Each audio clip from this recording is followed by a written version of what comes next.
बिस्मिल्लाहिर्रहमानिर्रहीम। अस्सलाम वालेकुम नाजरीन, मैं हूं मोहम्मद याकूब। हम आपको अपने यूट्यूब चैनल तारीख जानो में खुशामदीद कहते हैं। नाजरीन, यकीनन आप खिलाफत ओस्मानिया और उसके अरूज के बारे में जानते होंगे और ये भी जानते होंगे कि किस तरह सल्तनत ओस्मानिया ने 600 साल तक 3 बरे आज़मों पर हुकूमत की। आज के इस वीडियो में हम इस अजीम सल्तनत और खिलाफत ओस्मानिया की जवाल के बारे में जानेंगे कि आखिर किस तरह इस कदर अजीम सल्तनत जवाल पजीर हुई। लेकिन उससे पहले आपसे गुजारिश है कि अगर आप हमारे चैनल पर नए हैं तो अभी इस चैनल तारीख जानो को सब्सक्राइब करें, क्योंकि हम आप तक इस्लामी तारीख और दुनिया भर की अहम मालूमात व वाक़यात पहुँचाते हैं। सल्तनत ओस्मानिया एक छोटे से कबीले से शुरू हुई। अर्तुगरुल गाजी अनातोलिया के इलाके में आए, जिनके साथ सिर्फ 300 खानदान थे। अर्तुगरुल गाजी और उनके जांबाज सिपाही बेहतरीन जंगजू थे। इन जंगजुओं ने छोटे छोटे कई इलाके फतह किए और उस वक्त सल्जोक सल्तनत का हिस्सा थे। अर्तुगरुल के बेटे ओस्मान गाजी ने अपने बाप के बाद ये मिशन जारी रखा और 1280 में सल्जोक सल्तनत के जवाल पर अपने छोटे से मफतूहा इलाके पर अपनी खुद मुख्तियार हुकूमत कायम कर ली। इस तरह सल्तनत ओस्मानिया की बुनियाद पड़ी और फिर आने वाले सलातीन भी फतूहात करते गए। सल्तनत ओस्मानिया ने अपनी सल्तनत 3 बरे आज़मों तक फैलाया और ये दुनिया की ताकतवर तरीन सल्तनत बनी। 1680 तक सल्तनत ओस्मानिया अपनी अरूज पर रही और फिर सल्तनत ओस्मानिया का ये उभरता हुआ सूरज जवाल की जानिब सिरकने लगा। सल्तनत ओस्मानिया की पैदाइश से लेकर 16वीं सदी के वस्त तक सल्तनत का मरकज सिर्फ सुल्तान ही हुआ करता था, यानी तमाम के तमाम इख्तियारात सिर्फ और सिर्फ सुल्तान के हाथ में थे। अगर एक सुल्तान वफात पाता तो उसका बेटा ही सुल्तान बनता, मगर इसका कोई कानून वाजे नहीं था कि कौन सा बेटा तख्त संभालेगा। एक सुल्तान के सभी बेटे कम उम्री में ही तरबियत के लिए दूर दराज इलाकों में भेजे जाते और सुल्तान के मरने पर किसी एक ने सुल्तान बनना होता। सभी शहजादे तजर्बाकार और तरबियत याफ्ता हो जाते। यूं हुकूमत का निजाम वो आसानी से संभालते, मगर इस तरह खाना जंगी का मसला दरपेश आता, यानी तख्त के लिए भाइयों की आपस में जंग होती। इस खाना जंगी में अपनी ही फौज का काफी नुकसान होता। इससे बचने का सिर्फ एक ही हल था और वो ये कि अपने भाइयों को कत्ल किया जाए। ये एक ऐसा कड़वा जहर था जो शुरू के तमाम ओस्मानी सलातीन ने पिया, मगर फिर भी बहुत से मकामात पर भाइयों से जंग करना पड़ी। मगर शुरू के तमाम सलातीन बेहतरीन हुक्मरान थे, जिन्होंने तमाम ओहदों पर खुद ही ओहदेदार रखे और खुद ही निकाले। तमाम जंगों में खुद ही फौज की क़यादत की और हर मसले का हल खुद ही निकाला। यानी ऐसा शख्स जो हर शोबे में यकता हो वो सुल्तान होता, और यही इनके अरूज का राज था। इस मसले का हल सुल्तान अहमद अव्वल ने निकालने की कोशिश की और उसने भाइयों के कत्ल करने का कानून खत्म कर दिया। उसने ये कानून बनाया कि सबसे बड़ा शहजादा तख्त नशीं होगा, चाहे वो सुल्तान का भाई हो या बेटा। खुद उन्होंने अपने भाई मुस्तफा को अपना जानशीन बनाया और ये सल्तनत में पहली बार हुआ कि बाप के बाद तख्त बेटे को नहीं मिला। इस तरह जहां खाना जंगी रुकी, वहीं इसके कई नुकसानात भी हुए, यानी शहजादों को तरबियत न मिल पाती जो सल्तनत को संभालने के लिए जरूरी थी। कुछ अरसे के बाद सलातीन बहुत ज्यादा उम्र होने के बाद सुल्तान बनते और वो अपनी सलाहियतें न दिखा सकते। दौरे हुकूमत कम होता और सलातीन में फौजी काबिलियत कम होती। बेशक सुल्तान अहमद अव्वल का इरादा इसमें गलत नहीं था, मगर इसके नताइज बिल्कुल भी सल्तनत के हक में नहीं गए। अब जो सुल्तान बनता वो ना तो तजर्बाकार होता और ना ही तरबियत याफ्ता। इस कानून के खात्मे पर सल्तनत को बहुत से नुकसानात उठाने पड़े। आने वाले सलातीन ने गैर तरबियत याफ्ता होने की वजह से खुद फौज की सिपा सालारी छोड़ दी। इससे पहले फौज की क़यादत सुल्तान के हाथों में हुआ करती थी। वो जंग में बजाते खुद जाया करते थे।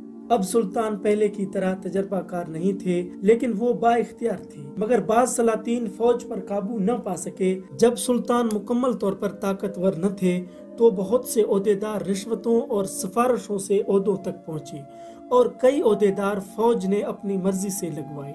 जब से सलातीन ने खुद फौज की सिपा सालारी छोड़ दी, तब से फौज सलातीन के हाथों से निकलती चली गई। इसके बाद जब सुल्तान और दारुल हुकूमत इस्तांबुल कमजोरी का शिकार हुआ तो इलाकाई गवर्नर जो दूसरे इलाकों में थे खुद को ज्यादा ताकतवर महसूस करने लगे। इसके बाद जो टैक्स इकट्ठा होने लगा वो मरकज को कम भेजा जाने लगा اور خود گورنر زیادہ رکھنے لگے، یوں مرکز معاشی طور پر کمزور تر ہونے لگا۔ مرکزی حکومت یعنی سلطان کا رعب و دبدبہ ختم ہوتا گیا، اور یہ سب تب ہو رہا تھا جب یورپ ترقی کرنے لگا، یعنی برطانیہ، روس، فرانس وغیرہ کی سلطنتوں کا عروج شروع ہو رہا تھا۔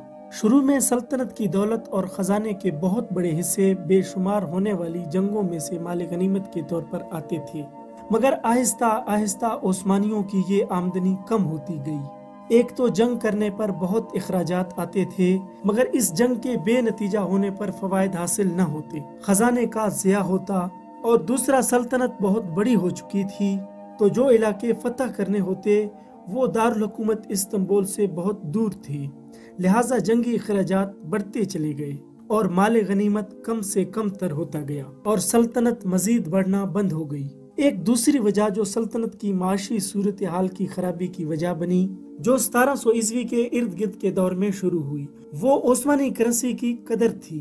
عثمانیوں میں چاندی سکوں کی کرنسی چلتی تھی، تمام کاروبار چاندی کے سکوں سے چلائے جاتے تھے، ٹیکس چاندی کے سکوں کے اکٹھے کیے جاتے تھے، تنخواہیں چاندی کے سکوں میں دی جاتی۔ ان دنوں انگلینڈ اور فرانس وغیرہ نئے علاقے فتح کر کے سونے اور چاندی کے بے شمار سکے مال غنیمت میں حاصل کر رہے تھے، اور ان کے پاس چاندی کی فراوانی کی وجہ سے عثمانی سکوں کی قدر میں کمی واقع ہوئی۔ برطانیہ اور دیگر مغربی ممالک ترقی کے منازل تیزی سے طے کر رہے تھے، وہاں پرنٹنگ پریس اور فیکٹریوں کا دور شروع ہو رہا تھا، جبکہ سلطنت عثمانیہ ان منازل سے کافی دور تھا۔ دوسری طرف عثمانی شاہی حرم میں دشمنان اسلام کی حسیناؤں یعنی یہودی اور عیسائی خواتین کا خفیہ انداز میں جمع ہونا، حرم کی خواتین اور کنیزوں کی مکمل جانچ پڑتال نہ کرنا، کمال اتا ترک جیسے غداروں کا اعلیٰ ترین عہدوں تک پہنچنا، سلطنت کے آخری 75 سال میں مصر میں محمد علی پاشا کی بغاوت، بعد ازاں برطانوی جاسوس ایڈورڈ تھامس لارنس کے بھڑکانے پر مکہ کے شاہی خاندان کا شریف مکہ کی قیادت میں عثمانی سلطنت کے خلاف عالمی کفر خصوصاً برطانیہ کے ساتھ مل کر بغاوت، قوت، ٹیکنالوجی، تعلیم، انتظامی امور کے جدید تقاضوں سے غفلت، سلطنت کے مختلف علاقوں میں اسلامی بھائی چارے کی بجائے گروہی تعصب سلطنت عثمانیہ کے زوال اور خاتمے کی بنیادی اسباب تھی۔ بعد ازاں جنگ عظیم اول میں بھی خلافت عثمانیہ کو نہ چاہتے ہوئے بھی اس جنگ کا حصہ بننا پڑا۔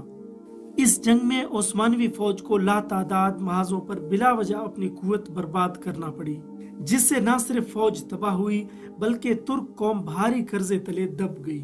17 اکتوبر 1918 کو جوان ترک حکومت نے خلافت عثمانیہ کو ان نامناسب حالات میں چھوڑ کر استعفیٰ دے دیا۔ اگرچہ ہر محاذ پر ترک فوج ناکام نہیں تھی، تاہم 30 اکتوبر 1918 کو مدروس معاہدے پر دستخط کر دیے، جس کے تحت سلطنت عثمانیہ نے ایک بار پھر مذاکرات کی میز پر برطانیہ کے سامنے ہتھیار ڈال دیے۔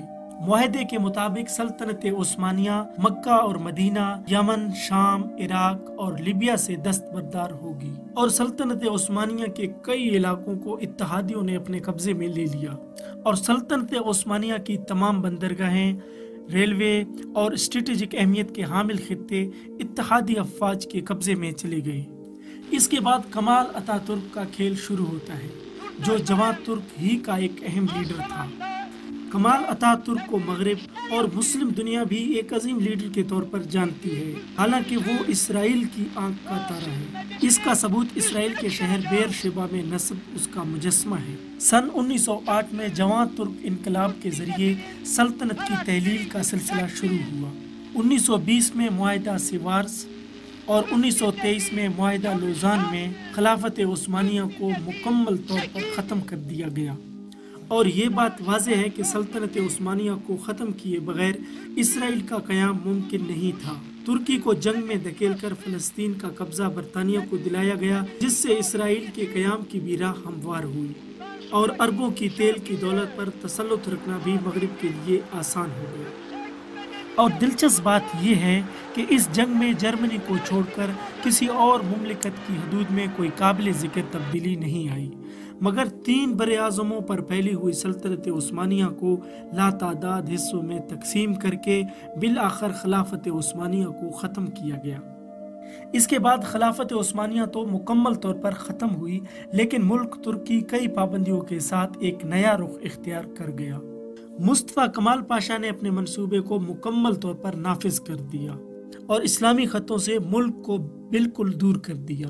1925 में मस्जिदों को ताले लगा दिए गए। हुकूमत ने हर दीनी रुझान की बड़ी सख्ती से ममानियत कर दी। हर किस्म की दीनी गुफ्तगू पर पाबंदी आयद कर दी गई। 1932 में मस्जिदों की तादाद महदूद कर दी गई और ऐलान कर दिया गया कि इस्लामी रूह को आगे बढ़ने से रोका जाए। मुस्तफ़ा कमाल ने मस्जिदों पर हमला करने में इंतहा पसंदी का सबूत दिया। वाइज़ीन जिन्हें हुकूमत तनख्वाह देती थी उनकी तादाद कम करके 300 कर दी गई और उन्हें हुक्म दिया गया कि जुम्मा के खुतबों में ज़्यादा से ज़्यादा ज़री, सनती और हुकूमत के कारनामों की तारीफ करें। इस्तांबुल के 2 मारूफ तरीन मस्जिदें बंद कर दी गईं। इन 2 में से पहले मस्जिद आया सूफिया को म्यूजियम में बदल दिया गया और दूसरी बड़ी मस्जिद यानी फतह मस्जिद को गोदाम में तब्दील कर दिया गया। रहा इस्लामी कानून तो उसकी जगह खुद साख्ता शहरी कानून नाफिज कर दिया गया और ये दस्तूर स्विट्जरलैंड से लिया गया था। 1928 के दस्तूर की इबारत में इस बात का बिल्कुल तज़किरा छोड़ दिया गया कि तुर्की एक इस्लामी मुल्क है। हल्फ बर्दारी के अल्फाज जो तकर्रुर के वक्त कहे जाते थे उनको भी बदल दिया गया। अब अल्लाह ताला के नाम की जगह लोग अपनी इज्जत और शर्फ की कसम खाने लगे और हल्फ बर्दारी का पहला तरीका छोड़ दिया गया और मुल्क में शरई पर्दा को तर्क कर दिया गया।